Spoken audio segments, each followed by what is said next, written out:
నమస్కారం. మహావిద్య.మంత్ర ఛానల్ కు స్వాగతం. శ్రీ శివాయ గురవే నమః. శ్రీమాత్రే నమః. కదంబ వృక్ష మహిమ. వీడియోలో మనం కదంబ వృక్షాల యొక్క మహిమను గురించి, అవి ఎక్కడెక్కడ ఉంటాయి మన భారతదేశంలో తెలుసుకుందాం. అమ్మవారి నామాల్లోనే ఉంది కదంబ వనవాసిని. అమ్మవారు ఎప్పుడు కదంబ వనంలో నివసిస్తూ ఉంటుందని దీని అర్థం. ఈ కదంబ వృక్షాన్ని రుద్రాక్షాంబ అని కూడా అంటారు. దీని శాస్త్రీయ నామం వచ్చేసి ఆంథోసెఫాలసిస్ చినెసిస్. ఈ చెట్టు ఎప్పటికీ ఆకు రాల్చదు, ఎప్పుడు ఆకుపచ్చగానే ఉంటుంది, నీడను బాగా ఇస్తుంది. అడవుల్లో ఇది ఎక్కువగా పెరుగుతూ ఉంటుంది. ఈ కదంబ వృక్షం యొక్క పూలు గుండ్రంగా ఉంటాయి. దీని పుష్పాల నుంచి రకరకాలైన అత్తర్లు, సెంట్లు తయారు చేస్తూ ఉంటారు. అలాగే దీని కలపను బొమ్మల తయారీలో ఉపయోగిస్తూ ఉంటారు. ఈ మొక్క పెరగడానికి ఎక్కువ నీరు కూడా అక్కర్లేదు, కొద్దిగా నీళ్లుంటే సరిపోతుందట. వేడి ఎక్కువగా ఉన్న చోట్ల కూడా ఈ చెట్టు విరివిగా లభిస్తూ ఉంటుంది అని చెప్తారు. పురాణాల్లో ఈ కదంబ వృక్షం గురించి చాలా విశేషంగా చెప్పబడి ఉంది. ఎందుకంటే కదంబ వృక్షాన్ని పార్వతీదేవి యొక్క స్వరూపం అని అంటారు కాబట్టి దీనికి పురాణాల్లో చాలా విశిష్టత ఉంది.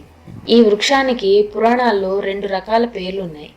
ఉత్తర భారతదేశంలో అయితే దీన్ని కృష్ణ వృక్షం అని, అలాగే దక్షిణ భారతదేశంలో పార్వతీ వృక్షం అని అంటారు.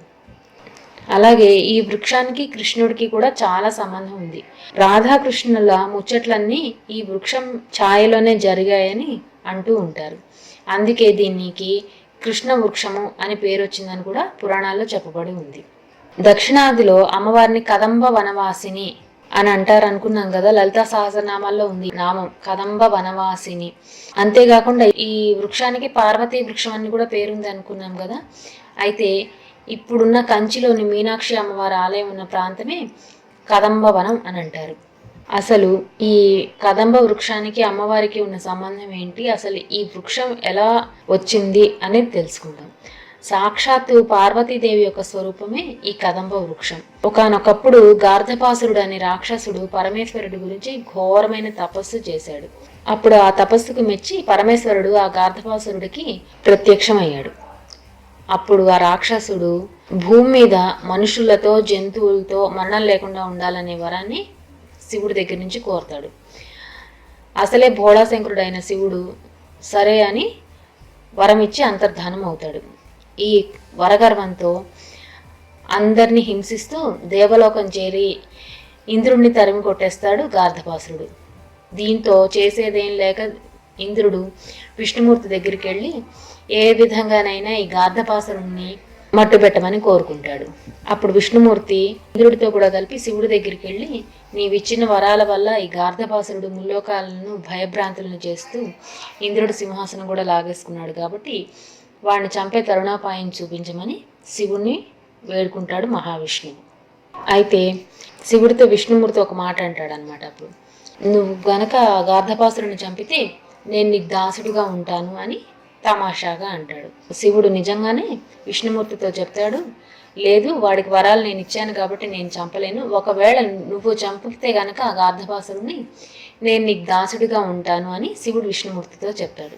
అప్పుడు వెంటనే మహావిష్ణువు మోహిని రూపంలోకి మారి దక్షిణాన ఉన్న గార్ధపాసుని రాజ్యానికి సమీపంలో వనానికి చేరుతాడు. అదే సమయంలో విష్ణువుకి సహాయం చేయాలనే ఉద్దేశంతో ఆ వనానికి అందమైన కన్య రూపంలో వస్తుంది పార్వతీదేవి. అమ్మవారి అందానికి ముగ్ధులైన రాక్షసులు ఆమె దగ్గరకు చేరుతారు. ఇంకోవైపు మోహిని అవతారంలో ఉన్న విష్ణుమూర్తికి ఆకర్షితుడై వెంట పడతాడు ఆ గార్ధపాసురుడు.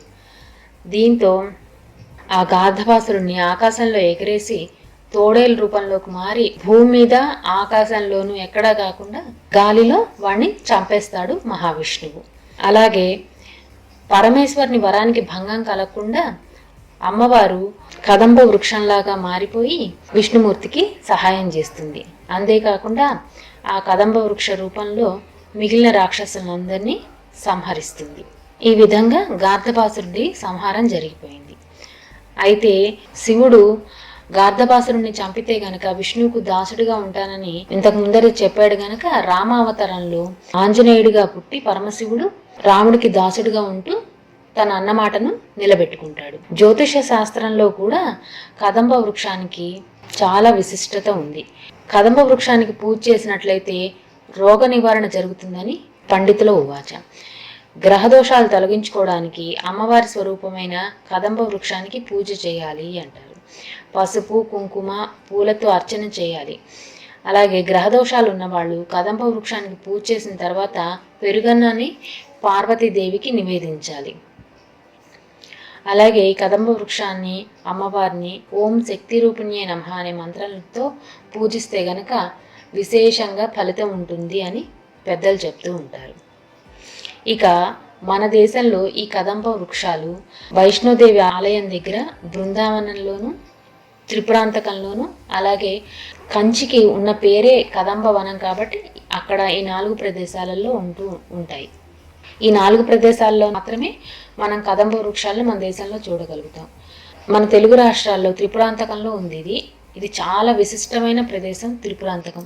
ఇక్కడ బాలాదేవి కొలువై ఉంటుంది.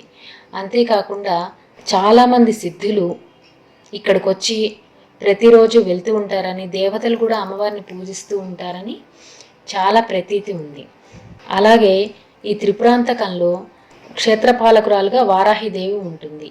ఈ క్షేత్రంలో బాలాదేవికి, వారాహి అమ్మవారికి అలాగే ప్రత్యంగిరాదేవికి చేసే జప తపాదులు విశేష ఫలితాన్ని ఇస్తాయి.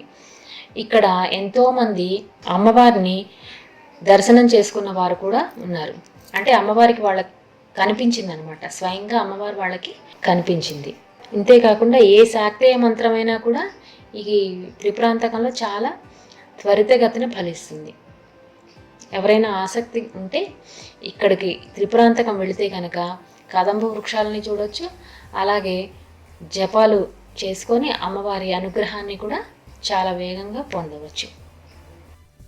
ఈ వీడియో మీకు నచ్చినట్టయితే లైక్ చేయండి, షేర్ చేయండి, అలాగే సబ్స్క్రైబ్ చేయండి. సబ్స్క్రైబ్ చేసిన తర్వాత బెల్ ఐకాన్ క్లిక్ చేయండి. Thank you for watching.